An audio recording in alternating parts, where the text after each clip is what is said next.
Practically anything you do online is speech. It's some expression of an idea. So if I'm going to talk about what we say and what we should say online, I'm going to have to address the freedom of speech. And honestly, the nuances of free speech are incredibly interesting, so I'm a little excited about this video. Freedom of speech, at least in the United States where I'm based for my project, begins with the First Amendment. Congress shall make no law abridging the freedom of speech.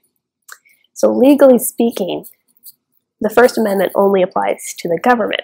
And you may notice online, the governing bodies are not always Congress. While Congress can and does make policy regarding speech online, my focus is on the influential bodies like online groups of individuals and a little less so on the online platforms. And neither of those are Congress.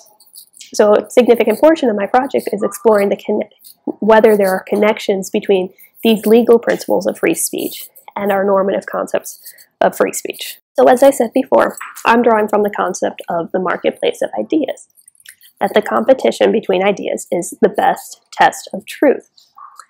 So while Justice Oliver Holmes presented this idea to the United States in his Abrams dissent, John Stuart Mill presented this idea previously in his work on liberty. So both Holmes and Mill argue that the solution to bad speech is more speech in the marketplace. Justice Louis Brandeis articulates this idea in his concurrence of the Whitney v. California case, that if there be time to expose through discussion the falsehoods and fallacies to avert the evil by the processes of education, the remedy to be applied is more speech, not enforced silence. Now, for my purposes, Mill is particularly interesting because he was interested in more than government restrictions on speech. He wrote in On Liberty that protection, therefore, against tyranny, the tyranny of the magistrate is not enough. There needs protection also against the tyranny of prevailing opinion and feeling, against the tendency of society to impose by other means and civil penalties its own ideas and practices as rules of conduct on those who dissent from them. Now online, the tyranny takes the form of harassment that silences individuals for either vocalizing opinions or being something that offends the harassers. So how can we use the marketplace ideas to protect against this tyranny, or whatever form the tyranny takes? The marketplace's solution to bad speech and tyranny has two components. First, you should not silence the bad speech or the tyranny. Second, you should respond with more speech. Because in the United States we're so committed to a free, open public discourse, we hold this idea that free speech means protecting even the speech we disagree with and hate. So the speech may be insulting, degrading, and disgusting, but you still have the right to say it just as I have the right to denounce it. When I first began this project, I hated that idea that I had to protect the bad speech. And I thought that if your speech hurt or offended me, I completely agreed with this idea that you should not say it. But I changed my mind. Now I'm more likely to quote Evelyn Beatrice Hall, Voltaire's biographer. I may disagree with what you say, but I will defend to the death your right to say it, than to complain about my disagreement. That process of me changing my mind shows why it's necessary to protect the speech that we hate, so we can change our minds. There was some point in history where somebody spoke up and said, hey, I think women are equal to men. Here's why. And everybody around that person hated the idea and disagreed with it.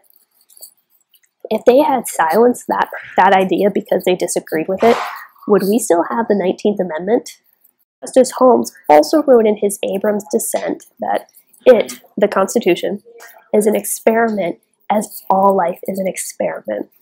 Every year, if not every day, we have to wager our salvation upon some prophecy based on imperfect knowledge.